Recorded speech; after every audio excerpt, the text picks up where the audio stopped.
Bem-vinda ao podcast Com Fé e Afeto, por Flávia Caser e Janine Comper. Uma pausa para o essencial: fé, afeto e vida real.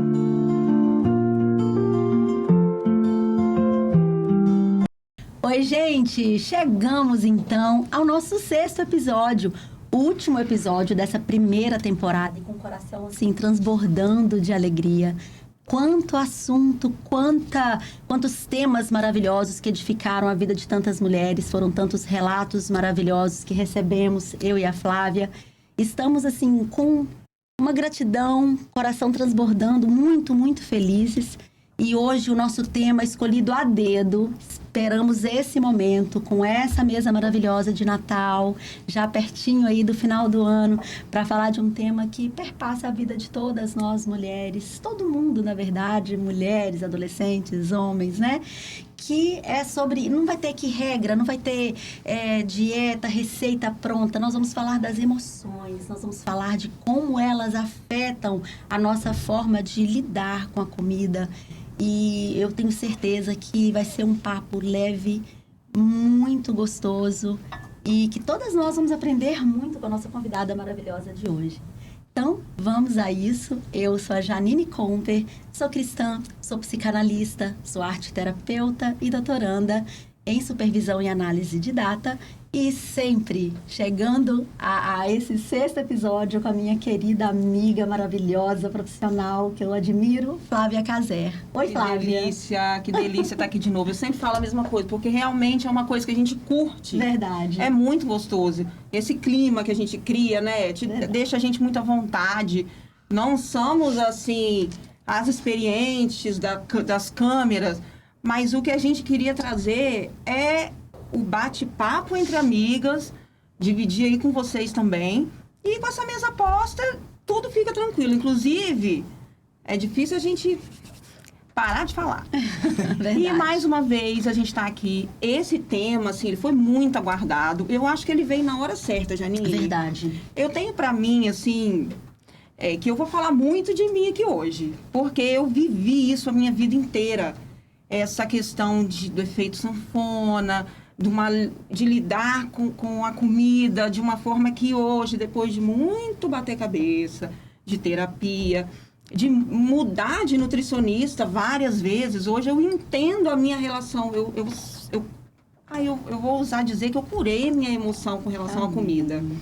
E graças a Deus também, em primeiro lugar, porque eu também coloquei ele no processo, tá? E hoje eu colho, assim, os frutos. Lógico, a gente tem sempre melhorar e buscar melhorar. Eu preciso melhorar ainda mais a questão de atividade física e tal. Mas graças a Deus, o meu açucrinha, que era meu vício, a formiguinha aqui, ó, morreu. Agora só comer consciente. E isso é libertador, maravilhoso. Então, esse assunto, ele é aguardado, porque, inclusive, a gente se conheceu... Eu ia falar. A gente se conheceu num grupo de emagrecimento. Isso. É Foi assim o nosso que a gente pode início, falar, nós começamos com isso. E, de certa forma, estamos terminando Estamos, também, né? isso aí. É um processo, assim, que a gente já busca. Inclusive, a gente se conheceu a partir daí. E Deus une propósitos e a gente está aqui, né? Não nada por acaso. E aí, eu vou falar um pouquinho de mim antes de apresentar a nossa bela convidada. Meu nome é Flávia Caser. Eu sou coach e sou analista de perfil comportamental. Faço psicologia, estou agora no 5º período. Estou feliz demais. E eu também tenho uma novidade agora nesse tema de hoje, né? Eu estou fazendo uma especialização, uma certificação internacional. Uau. Com relação ao emagrecimento. Né? Vou dar esse spoiler só por enquanto. Em breve vocês vão saber aí pelas minhas redes sociais. E porque eu acho que eu tenho um lugar de fala. Muito. Porque eu busquei, eu testei muitas coisas. E hoje a gente está aqui para bater esse papo. Acho que a gente vai falar um pouquinho disso tudo. E a nossa convidada de hoje é linda, maravilhosa. Mais uma linda nessa mesa. Mais uma. Sempre gente linda nessa mesa. Ela é nutricionista clínica funcional. E a gente observando a rede social dela, a gente falou, gente, a gente gosta dessa coerência, sabe? Do que a pessoa fala e se ela faz de acordo, se ela age de acordo. E a gente vê muito nela isso. E não é contar calorias. Não é só contar calorias, gente. Não pode ser, sabe? Eu acho que a gente tem que sempre buscar consciência, mudança de comportamento. E a gente tem que estar bem no final das contas. Não é ser magro, sarado, barriga chapada. Não é isso. Eu acho que a gente tem que estar bem, em primeiro lugar. E vou chamar, então, a nossa convidada, a Emily, para bater esse papo com a gente, trazer aí a visão dela. E a gente vai, como sempre, tirar um pouquinho de cada uma aqui e fazer esse bate-papo frutificar aí na sua vida. Porque, 2026 está chegando, vamos ajustar os ponteiros, o que precisa ser melhorado, a hora é agora. Bem-vinda, Emily Colombo. Felizes, estamos muito felizes de você estar aqui com a gente. Bem-vinda. Muito obrigada. Quero agradecer esse convite maravilhoso de estar aqui com vocês, participando, né, dessa mesa maravilhosa e trazer esse assunto com essa mesa, né, com essa diversidade aqui de alimentos e de assuntos que nós vamos colocar. Então, o meu primeiro podcast e um assunto que conecta demais no contexto que eu trabalho e que vocês fazem aqui lindamente no podcast de vocês. É um prazer poder contribuir para todos vocês que vão estar nos assistindo com informações que são muito pertinentes e vão tocar lá no fundo do coração de vocês. Então, eu sou Emily Colombo, nutricionista, trabalho com nutrição clínica funcional, também sou professora universitária, já sou formada há 20 anos, então tenho uma história aí no mercado de trabalho, já vivenciei muitas situações com pacientes e hoje trazer esse contexto aqui para vocês é muito importante porque vai além da dieta, né? Trazer a nutrição e o cuidado com o indivíduo, ele é muito mais do que contar calorias. Então, estou aqui super feliz para poder contribuir com esse olhar diferente que a nutrição colocou no meu caminho, né, no meu trabalho, que eu faço um acompanhamento, né, que eu chamo de consultoria nutricional premium, porque eu dou esse olhar diferenciado para o paciente dentro de um acompanhamento para ele identificar qual é o propósito dele e ele poder executar com leveza, com clareza e seguir com a alimentação da melhor forma possível. Perfeito. Eu vou trazer o nosso versículo norteador de hoje.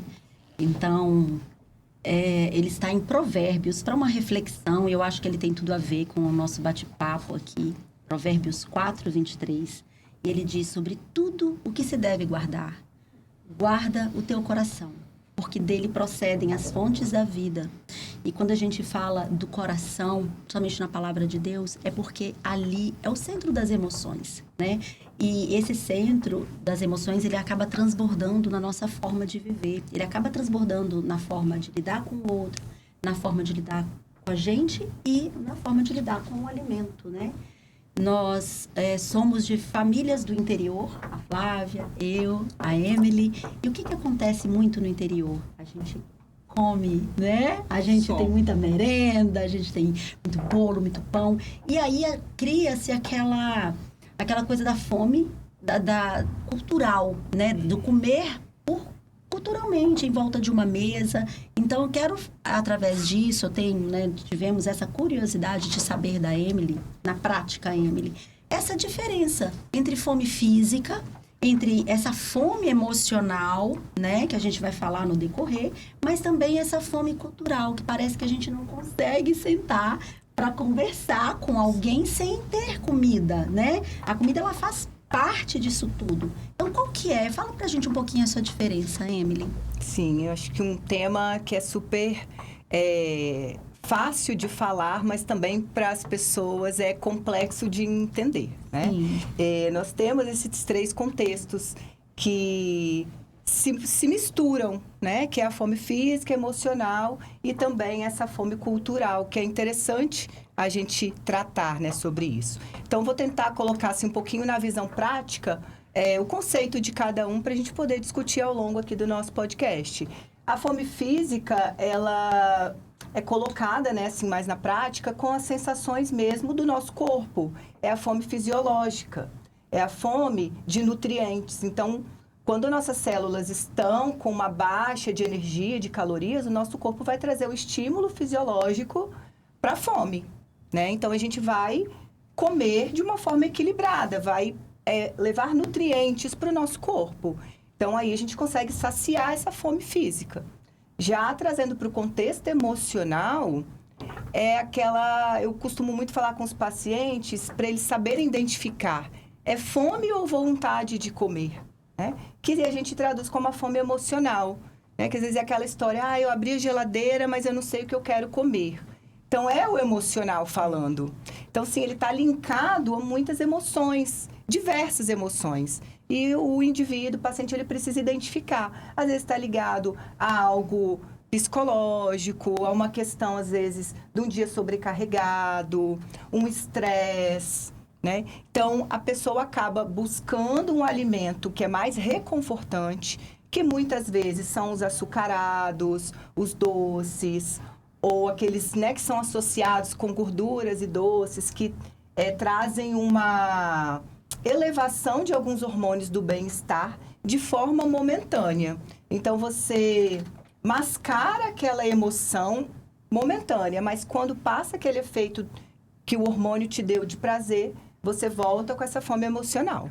Já a fome cultural, ela linka um pouco com a emocional, mas assim, diferenciando um pouco, a cultural ela é trazida como um hábito, né? Aquilo que a gente aprendeu desde a infância.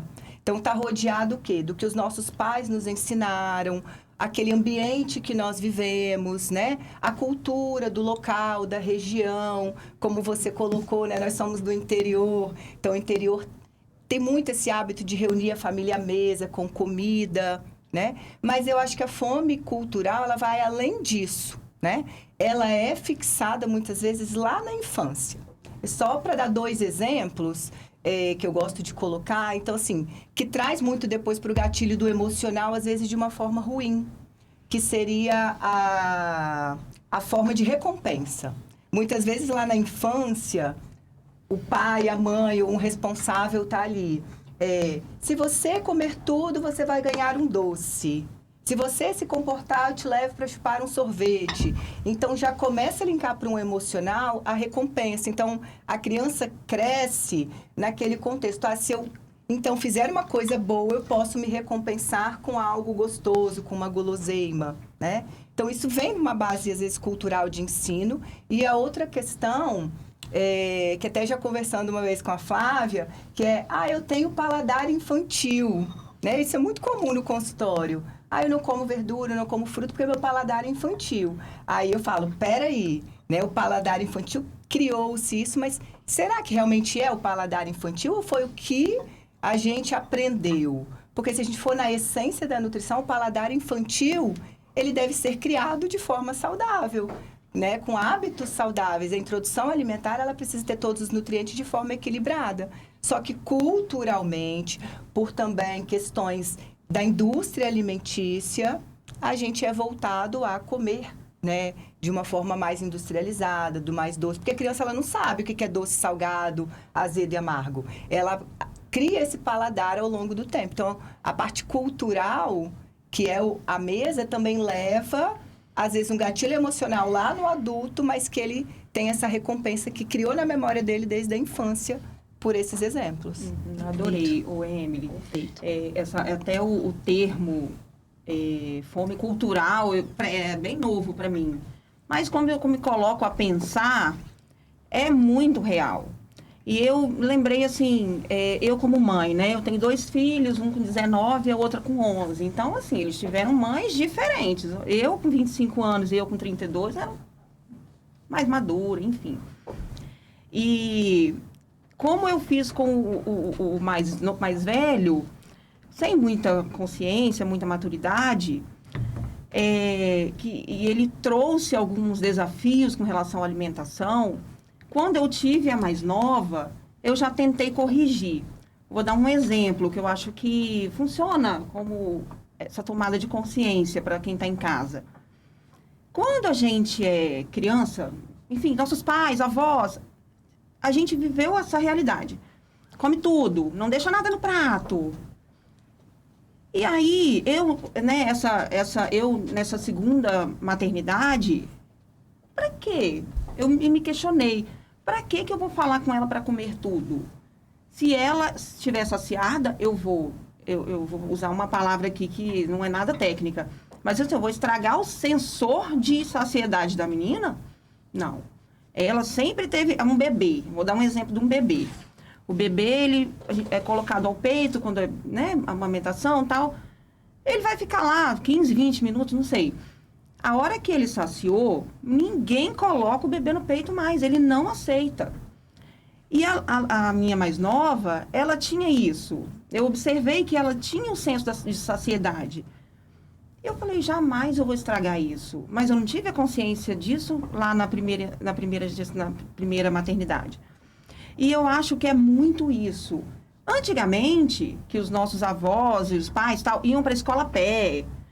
E brincavam o dia inteiro na roça, enfim, correndo o dia inteiro. Os meninos hoje ficam no celular, moto elétrica, patinete elétrico. Não se gasta energia como antigamente. Então, não precisa comer tudo. Não precisa mais comer tudo. A gente precisa desse estoque todo que os nossos avós precisavam e ensinavam a gente a comer muito. Vocês entendem essa analogia? E, Luísa, eu quis, assim, eu optei por respeitar. Ah, não comeu nem a metade do prato. Ok. Eu acho que isso é importante, porque a criança, se não tiver com fome, você vai tentar colocar mais, fazer comer mais, e aí cresce um adulto, assim, que come demais, que depois fica, sabe, empanturrado. Não quero isso para ela. Então, foi uma diferença que eu tive nas duas maternidades, que eu acho que muita gente passa por isso. Mas eu acho que não... Eu vejo ainda hoje as mães, come tudo. Ai, gente, não precisa comer tudo. Não precisa. É isso. Você quer, amiga, contribuir com alguma coisa aí? Não. Pode seguir a pergunta depois. Gente. Tá. Vamos fazer agora o nosso segmento aqui no nosso bate-papo. Quando, a gente até falou um pouco sobre isso, né? Quando a comida deixa de ser uma necessidade fisiológica, de se nutrir mesmo, e passa a ocupar essa função de anestesia emocional. Você mencionou, né, a questão dos próprios pais. E é isso que eu acabei de falar também. Então, assim, é nossa responsabilidade se curar, né? Pra gente não passar as nossas manhas, manias para os nossos filhos. Por isso que é tão importante a gente estar sempre atento, né? Isso. E o que você acha, assim, por exemplo... Por que na história aí da nutrição, antes a gente comia para se nutrir? Tem um pouco da indústria, não tem, Emily? A indústria alimentícia oferece muita coisa boa. Exato. Você me fez pensar agora, até num contexto que eu falo em aula de educação nutricional. Que isso, se a gente for pensar bem, né, lá nos antepassados, eram vistos as pessoas que eram mais cheinhas, mais gordinhas, comiam mais. E elas, né, nessa época, elas eram as que tinham mais condições. Então, mostrava-se a sua condição financeira pelo seu biotipo, né? Então, isso chegou até os nossos avós, nossos bisavós, que quando vê aquela criança magrinha, nossa, que magrinha, o que está acontecendo? Está passando fome. Quando está cheinha, parece que ela está nutrida, né? Só que o contexto que você colocou, né, da mudança do perfil, hoje é tudo eletrônico, tudo elétrico, as crianças não se movimentam tanto mais. E a indústria, ela busca cada vez mais criar esse paladar industrializado na criança, porque é uma garantia que ela vai ter um adulto que consome aquilo. Então, se a gente observa no supermercado, isso é até uma dica, vai com criança no supermercado, os alimentos que chamam a atenção da criança estão na altura dos olhos nas gôndolas, tipo, de 1 metro para baixo, de fácil acesso. Então, se você leva uma criança com fome para o supermercado, aquilo chama a atenção, né? Ela vai querer pegar, porque é um desenho animado, porque é um bichinho do que ela gosta. Mas trazendo para agora a sua pergunta da diferença né, da comer emocional em si, quando a comida passa além da função de nutrir o seu corpo, e sim você usa ela como um escape para aliviar as suas emoções, isso começa a ser um problema, né? Porque você passa do excesso, não é uma coisa momentânea, né? É um aniversário, vou comemorar o meu aniversário, é uma questão emocional. Você vai se dar o luxo de comer algo gostoso, diferente. Isso é uma coisa específica, não é uma emoção que você quer silenciar com o alimento. E aí aquilo vai virando um ciclo. Então, você muda a função da comida de nutrição para ela esconder algo que está, por exemplo, te angustiando. Eu acho que vocês podem falar muito mais, né, desse contexto, porque o acompanhamento multiprofissional que vai fazer a pessoa enxergar quando isso está sendo um problema, quando eu estou escondendo minhas emoções com a comida.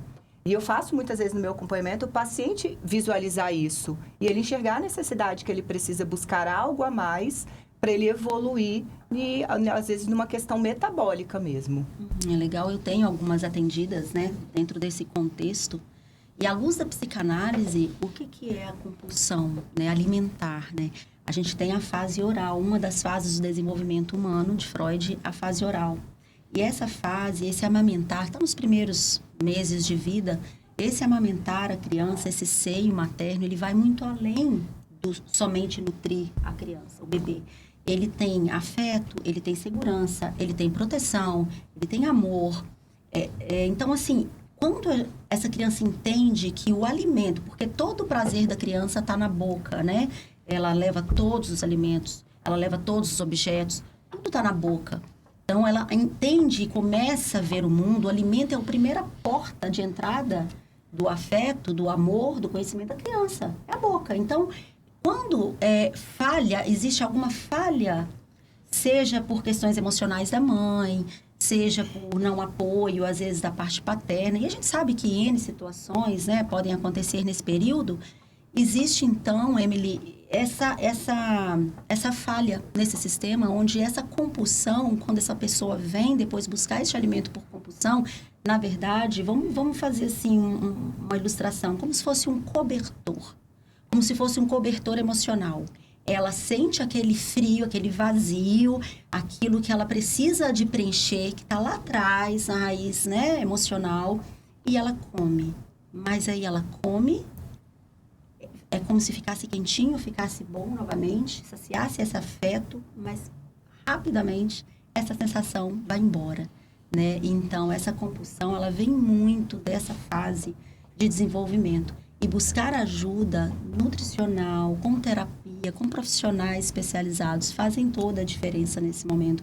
Porque você começa a olhar para a comida, enxergando a comida, não enxergando amor, proteção, segurança e todas as outras coisas que essa compulsão traz, né? Quando você falou de paladar infantil, algo que eu convivo a vida inteira. Eu não como verdura, eu sou muito limitada nos legumes. E eu sou a terceira filha, éramos 5, né, filhos em casa. Então, todos eles comem, somente eu não como. E eu não conseguia comer. E eu me lembrei de uma vez que eu queria muito uma boneca Quem Me Quer, não é? Não sei se é da época de vocês. E eu queria essa boneca. E minha mãe colocou essa boneca em cima Ela fazia tudo para me incentivar a comer. Ela colocou essa boneca em cima do sofá e falou, come. Se você comer, eu te dou, você pode pegar, essa boneca vai ser sua. E eu comecei a comer chuchu. Eu lembro direitinho aquele prato, arroz, feijão, chuchu com abóbora. Eu comecei a comer, parecia que estava parando aqui. Parecia que ele estava parando aqui. Eu queria aquela boneca que chegava a escorrer lagriminha, assim, ó. Eu vou ganhar essa boneca. Eu comi. Mas quando eu dei a penúltima garfada, eu não dei conta mais. E aí eu voltei aquilo tudo, né? Obviamente, minha mãe ficou muito dó, me deu a boneca assim mesmo, porque ela percebeu ali que, né, não tinha, eu tentei, já tentei outras vezes. Mas eu também sei que tem camadas aí, né? Que eu faço também terapia, a Flávia faz terapia, todo mundo aqui faz terapia, porque a gente sabe o quanto é necessário e importante, né? A terapia para nos ajudar a lidar com essas questões que estão num nível abaixo do que a gente tem consciência de compreender, né? Então, é uma busca, e autoconhecimento é isso. É você olhar para suas questões e entender, buscar que tem uma raiz por trás de tudo que a gente vive e tem dificuldade. Porque, Emily, a gente sabe o que comer, a gente sabe o que fazer, a gente sabe os alimentos que são nutritivos, que a base é água, é sono, o que que a gente pode comer. Mas por que, Emily, que mesmo sabendo, a gente acaba optando por uma dieta desequilibrada, a gente vai pro lado do excesso do açúcar, da gordura saturada, e a gente acaba nessa escolhendo errado. Por quê? Isso é muito comum. E é uma coisa que eu já tenho assim, muito esclarecido comigo, até pela prática de trabalho, mas informação é diferente de execução. Isso é muito claro, por quê? Principalmente a gente pega hoje o nível de informações, o número de informações que a gente está exposto, todo mundo quer ensinar algo na internet, né? Então, os pacientes já chegam lá no meu consultório com várias informações. Nós já sabemos de tudo, né? Eu tenho que dormir melhor, eu tenho que praticar exercício, tenho que beber água, já sabe quantos litros de água. O paciente já sabe quantos gramas de proteína, de carboidrato que ele tem que comer. Mas por que não faz, né? Então, assim, ter só a informação não te leva a executar, a praticar, né? Então, a diferença vai estar o quê? Na busca por esse acompanhamento, né? Então, quando a pessoa entende, o primeiro ponto, saber não vai te fazer executar se você não entende o propósito de você estar fazendo aquele hábito saudável, aquela alimentação, ou entendendo o porquê que está errado, que muitas vezes está fixado ali em uma emoção ou em algo que aconteceu há tempos atrás. Então, a pessoa ela precisa se encontrar aquele caminho e que sozinha ela não vai identificar. Então, ela pode pegar uma dieta na internet, ela pode ir, talvez, um profissional mais generalista, que não vai fazer essa abordagem mais profunda, e ela vai, que eu brinco muitas vezes, você vai levar uma dieta debaixo do braço para casa, vai colar na porta da geladeira e ela vai ficar ali. Se você não tiver alguém que te conduza nesse caminho, que te faça enxergar como fazer. Mas também o paciente, né, vocês precisam entender que tem que executar. Quem coloca em prática são vocês. Então, se tem algo que está fazendo aquilo te bloquear, não fazer você continuar ou começar, então, muitas vezes eu preciso fazer o paciente enxergar que ele precisa mudar. Então, às vezes são 30 dias ou até mais, porque o meu acompanhamento ele é no mínimo de 3 meses. Porque muitos precisam dessa virada de chave de começar a saber como executar, né? Se eu for colocar aqui, a gente vai ficar o dia inteiro falando de exemplos de pacientes. E, assim, só vou dar um exemplo rápido que me veio à cabeça agora, que até uma paciente recente, que ela tinha essa questão emocional com o pai, de tomar, mora perto, e ela já tinha o hábito de tomar café da manhã, café da tarde na casa do pai. Só que o café dela da manhã era a xícara de café e um pacote de biscoito doce. Ela deu até o nome na época do pacote. Aí, assim, e de tarde a mesma coisa. O pai já esperava ela com esse café.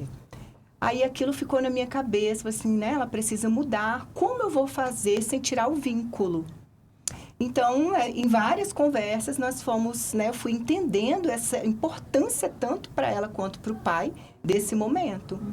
E aí, aquela questão quando a gente fala da cultura, lá no início. Vamos mudar a cultura? Se você precisa mudar, então vamos mudar a cultura do ambiente no qual você está indo para melhor, porque você incentiva o outro a mudar. E aí eu conversei com ela, falei assim, por que você não leva um dia um café da manhã para ele? De uma forma que você vai começar a comer sem deixar de ir na casa dele. E aí você, aos poucos, vai mudando isso. Então, essa questão, às vezes, ela tinha informação, mas não sabia como fazer. Então, você entende o contexto, então o profissional está ali para isso, para entender o contexto e te dar alternativas. Então, numa consulta mais recente que eu tive com ela, ela falou assim, meu pai agora faz, né, no contexto, então não mudou o vínculo, e ele também começou a comer melhor. E se você vê como ela está feliz com isso, então a diferença, às vezes, dessa conquista para o paciente é muito maior do que ele ter perdido peso na balança, né? Então, ter informação só não é só suficiente quando ela não sabe como fazer com aquele momento, aquela situação, que é o que está, às vezes, sendo o gatilho do ruim. Então, não quero perder meu vínculo amoroso com meu pai, mas o contexto não está tão bom. Como melhorar isso quando está relacionado com a alimentação? Então, acho que esse exemplo é bem clássico, assim, que faz cada um olhar para o seu íntimo, para a sua situação e tentar ver o que pode evoluir. Brilhante, tá? Essa sacada aí. E é aquilo, né? A gente nunca vai perder essa humanidade pro GPT. Não. Para as inteligências artificiais. Elas vão te dar a dieta pronta, várias. Mas essa sensibilidade, só os profissionais, né? Exatamente. Tanto nutricionista, terapeuta, enfim, tantos outros. Eu acho que a gente não pode se dobrar para a IA. Ela é uma ajudadora em diversas questões. Mas essa sensibilidade, só os seres humanos mesmo. E eu queria conversar com você sobre, agora eu vou falar bem, uma coisinha assim, íntima. Assim como eu, várias pessoas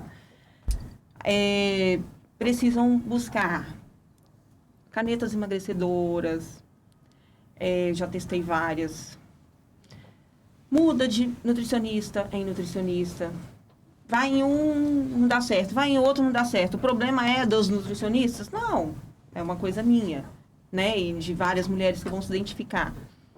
Algumas chegam até cirurgia bariátrica, lipoaspiração, cirurgia plástica, tira os excessos e joga fora, depois engorda tudo de novo. Sabe? Por quê? Vem todos esses métodos, mas a mente não virou. E aí continua nessa fase aí de reganho, e é frustrante, aí é culpa, aí acabou. Tipo assim, morro abaixo mesmo. Precisa tratar essa questão aí da virada de chave mesmo, da consciência, né? Como que você atua lá no seu consultório quando você vê que ele já tentou de tudo? E aí? Como é que faz? Como é que aborda? É verdade. É um contexto complexo que, assim, eu não sou contra essas alternativas quando bem acompanhada, né? Elas estão aí para ajudar a parte metabólica, para facilitar, acelerar o processo, mas ela não pode ser só isso. Precisa ter essa mudança de mentalidade, de consciência. Então, tem alguns pacientes que eu até oriento, vamos buscar um médico, né, uma especialidade que possa te ajudar paralelamente para esse emagrecimento, porque tem muitas coisas que é o medicamento que vai fortalecer o resultado. Mas hoje a gente observa, e talvez é exemplo de muitas pessoas, né, isso está cada vez mais crescente, né, o acelerar o processo, porque nós somos, né, o ser humano ele é imediatista, né? Eu quero para ontem. Mas você aumentou de peso, você vive num contexto assim só ontem ou há quanto tempo? Então, precisa fazer a pessoa entender o processo, que vai ter reganho de peso, vai ter o rebote. Se você não muda a consciência, se você não tem constância. Até coloquei na minha rede social essa semana que a palavra-chave para 2026 tem que ser constância. Porque não é ser perfeito, é fazer todo dia um pouquinho. Se a gente espera a perfeição, a gente nunca vai executar, né? Então, faça sentar no melhor ambiente, sentar no melhor contexto. Comece, para você começar a verificar, identificar quais são os gatilhos que te levam a ter ganho de peso. Porque é um boom que nós podemos ter daqui para frente, né, com essa maior utilização das canetas emagrecedoras, do reganho de peso. Vai gerar mais frustração, mais culpa. Então, assim, a gente não pode se comparar com outras pessoas, porque cada um é cada um, né? Você precisa viver o seu contexto. Então, essa é uma abordagem que no acompanhamento eu converso muito mais, às vezes, do que falo da dieta. Porque quando a pessoa está numa dificuldade de perda de peso, muitas vezes é esse gatilho emocional que está dificultando. Alguns acabam desistindo de um acompanhamento e vão para essas alternativas, mas ao longo do tempo, infelizmente, eles precisam de um apoio. Então, em vez de acelerar o processo, ele só aumenta esse caminho, né? E vive nesse ciclo aí que a gente chama, né, do efeito sanfona. Ah, mas é porque o meu metabolismo é assim? Não. é a sua emoção, é a sua mente que te leva a isso. Assim, é um contexto muito profundo para identificar, então sempre ter esse paralelo multiprofissional vai fazer a diferença. Então, assim, precisa ter constância. Constância de quê? Quais são os pilares básicos que eu acabo colocando lá no atendimento, que é aquilo que a gente já comentou. A gente sabe o que fazer, mas não faz. Mas eu coloco sempre como base de pilares a sua alimentação, movimento. Movimento não quer dizer só lá na academia, que hoje é o que está mais em evidência, mas se movimente, faça um exercício que você goste, que te dê prazer, bem-estar, mas que também cuide da sua saúde, né? Tenha atenção com o seu sono, com o seu bem-estar do sono, porque hoje as telas, né, tiram muito o nosso tempo. Então, se a gente for pensar, talvez, numa tríade, exercício, alimentação e sono, e a gente pode complementar com bem-estar emocional, né, espiritual e emocional. Então, tem que trabalhar todas essas vertentes, que a nutrição clínica funcional, ela é isso, ela sai da clínica e vai para esse ambiente espiritual, emocional. Então, ela vai, além da parte metabólica, ela vai fazer o paciente entender esse contexto. Perfeito. Eu acho engraçado que, se a gente for parar para analisar, a gente não engorda tão rápido, né? Eu ganhei 7 quilos. Eu mesmo passei por cirurgia plástica e eu engordei 7 quilos depois da cirurgia plástica. E aí, mas não foi de uma hora para outra. Eu fiz cirurgia plástica lá em 2021. Mas por que eu tenho que emagrecer com um mês? Porque eu demorei anos para poder adquirir. Mas eu quero emagrecer com um mês. Não vou emagrecer com um mês. De forma saudável, você precisa... Eu acho que a chave que precisa virar é você fazer por saúde, sabe? Eu preciso envelhecer bem, eu quero ficar bem, eu quero me sentir bem.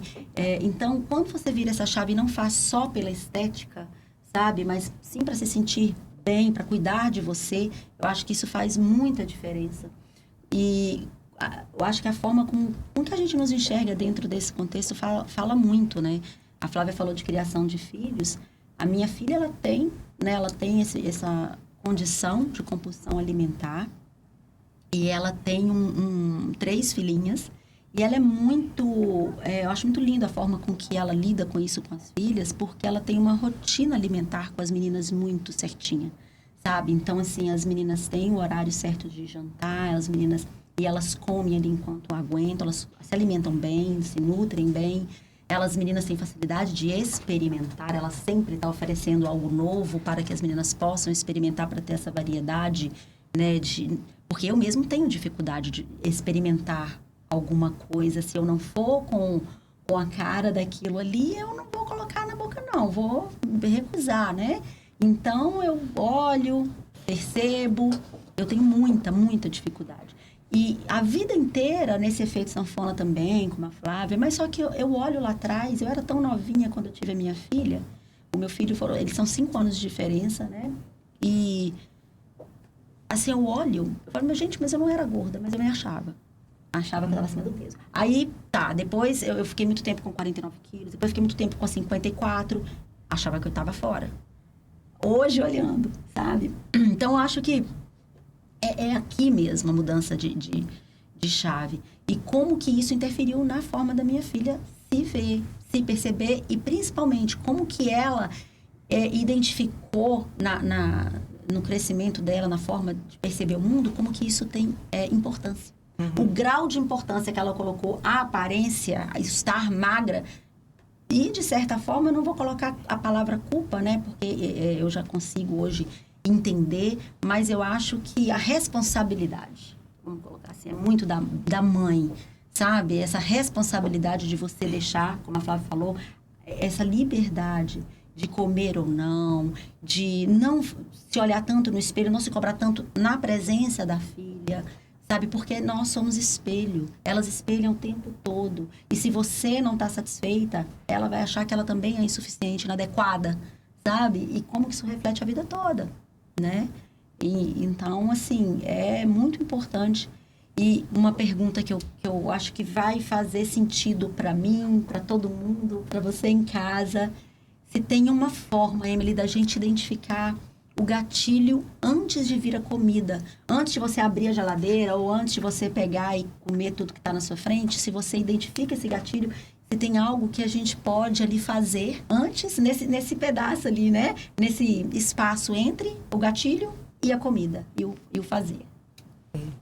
Existe essa possibilidade, mas ela precisa de acompanhamento. Porque um gatilho, muitas vezes, ele é incontrolável. Vocês falando anteriormente, eu lembrei até de uma situação minha, pontual, que assim, realmente a gente acaba perdendo o controle pela emoção, né? Há uns anos atrás, eu estava super sobrecarregada de trabalho, muitas tarefas, e aí viajei para dar um feriado, para dar uma relaxada. Só que eu tive um pico ali de estresse, de ansiedade, fiquei bem angustiada, assim, no primeiro dia que eu cheguei. E aí eu queria ir embora do lugar, não queria ficar, eu quero ir para minha casa, né? Quero ficar aqui. Porque eu sabia que eu tinha muita coisa ainda para fazer, então eu queria ir para casa para fazer, para trabalhar. E aí fui dar uma volta no centrinho lá da cidade e vi um supermercado. Aí falei, vamos ali no supermercado. O que eu peguei só foram coisas doces, açucarados. E eu peguei ali naquele momento e comi, assim, foi super tranquilo, né? Assim, amenizou aquele momento, porque veio um contexto alimentar reconfortante do açúcar, né? Mas logo em seguida eu falei, peraí, né? Porque como eu já tenho a consciência, falei, não posso me deixar levar por isso, não é a melhor forma, né? Por que isso aconteceu? Então, você tem que buscar as respostas do porquê aquilo está acontecendo. Então, mas quando a pessoa, que é muito comum, né, para a população no geral, a gente está envolvido com tantas tarefas, quando a gente coloca a mulher, né, nessa situação, que é o meu público, né, de maior atendimento são as mulheres, nós estamos cuidando da família, da casa, dos filhos, aí a rotina de trabalho, né? Então, nós temos várias atribuições que muitas vezes a gente deixa de olhar para nós mesmos, né? A gente acaba deixando de cuidar de si para cuidar do outro. E isso gera muitos gatilhos emocionais, tá? Então, existe sim com acompanhamento, né? O acompanhamento, ele vai fazer toda a diferença para a pessoa. Tipo assim, vamos parar porque não é por aí que eu tenho que seguir, né? E eu acho que a terapia é uma das principais questões que ajudam. Nessa minha caminhada, nessa questão aí de engorda, emagrece e tal, eu aprendi a identificar esse gatilho. E depois eu ficava pensando, eu tô louca para comer, mas aí eu vou comer, eu vou ter 2 problemas depois. Eu tô cansado, tô estressado, aí eu vou comer e ainda vou ficar culpado, vou ficar mais gorda, eu não sei. Então, isso funciona, a gente se conhecer, né? Inclusive, é um desafio que eu quero passar para as nossas ouvintes, né? Para a gente, com todo esse bate-papo, o que a gente pode transformar no nosso dia a dia, na nossa vida e em casa? Tentar identificar esse gatilho. Pega uma cadernetinha, um caderninho, ou até o bloco de notas do celular e observa. Eu tô louca para comer, e geralmente é açúcar, né? É açúcar, porcariada, assim. Snacks, merenda, a gente chama merenda, né? Eu acho que ninguém é gordo de comer arroz e feijão. Porque o arroz e feijão a gente sacia e para. Agora, esses açucarados, industrializados, a gente come, assim, muito. E parece que não sacia, porque é um bem-estar e tal.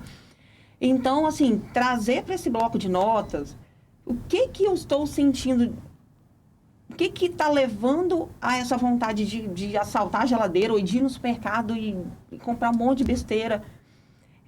Além disso, em que momento do dia, sabe? Vai anotando todos os dias, em todos os episódios. Em que momento do dia eu fico mais querendo um negócio gostoso?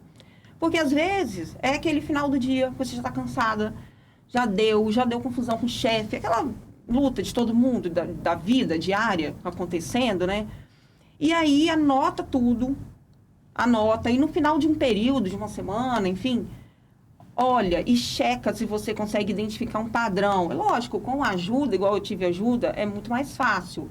Porque quem olha de fora, às vezes, é muito nítido e a gente tem um bloqueio, assim, para enxergar, né? Mas é possível.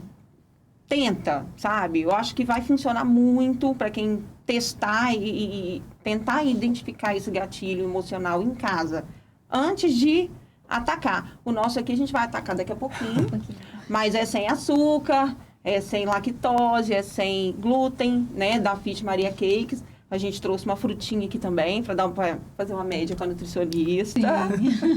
A nossa mesa aqui, como a gente está se aproximando aí do Natal, a gente também deu uma repaginada aqui, só para a gente trazer esse climinha gostoso. Né? E também agradecer, além da Dondoca em Casa e a Fit Maria Cakes, o nosso parceiro Atacado Preço Baixo, sempre com as nossas louças aqui, que é uma delícia receber com elas, assim, nossa mesa é linda, é gostosa. E é isso. Eu acho que vou finalizando, assim, sem palavras, né, Emily? Foi muito gostoso. Esse bate-papo foi aguardado, assim, durante toda essa temporada e superou as nossas expectativas, né? Assim, só tem a agradecer de coração para você ter bloqueado a sua agenda lá e para ter estado um tempo com a gente. Foi muito legal. Agradeço aí a audiência também. Queremos te dar um mimo. Muito obrigada. Ai, que querida. É um para você se deliciar aí no E lembrar desse momento, né? Importante também lembrar desse Exatamente. momento tão gostoso. Muito bom. Eu que agradeço novamente estar, né, aqui com vocês. É um assunto que na nutrição é pouco explorado, né, porque as pessoas fixam muito no que comer. E o exemplo que vocês colocaram, que uma mesa arrumada do Natal é um momento emocional, que nesse momento emocional a gente pode comer, né? Que isso não vire a rotina do seu dia a dia. Então, as pessoas acabam se bloqueando nas festas por conta de um ano ou de um tempo fazendo de forma inadequada. E agora que eu falo com meus pacientes, Emily, o que eu faço no final do ano? Aproveita com a família. Não tem dieta para o final do ano. Aproveita com a família, Perfeito. come o que você gosta. Porque não é isso que vai fazer você engordar. O que faz o processo ao longo do que você vive. Não é um momento especial, né? O excesso, né? É o excesso. Então, acho que Equilibra isso fica tudo. como uma reflexão também para complementar o que a Flávia colocou agora no final da caderneta de vocês. Amiga, quer falar alguma coisa antes do encerramento? Não, só agradecer, gente. Foi incrível. Então, gente, vamos deixar uma frase aqui de encerramento dessa primeira temporada com o coração quentinho. Que você cuide do seu coração, porque dele realmente fluem os caminhos da vida. Obrigada a cada um de vocês que nos acompanhou, que curtiu, que deu força para esse projeto chegar até aqui. Cada conversa, cada reflexão, cada sorriso compartilhado, cada pessoa que sentou aqui, que contribuiu e muito para que isso fosse, florescesse no coração de cada um, que acontecesse mesmo, né? Os meninos aqui por trás das câmeras, o Tiago, a gente teve também o Danilo, que começou também com a gente, a Micaele, enfim, a gente quer agradecer de coração, que Deus continue iluminando suas escolhas, fortalecendo sua mente, ensinando cada um de vocês a se nutrirem de verdade, de presença, de consciência, de hábitos gentis e fé. E se Deus quiser, a gente se encontra na próxima temporada. Feliz Natal, feliz Ano Novo e até 2026. Até! Com fé e E afeto.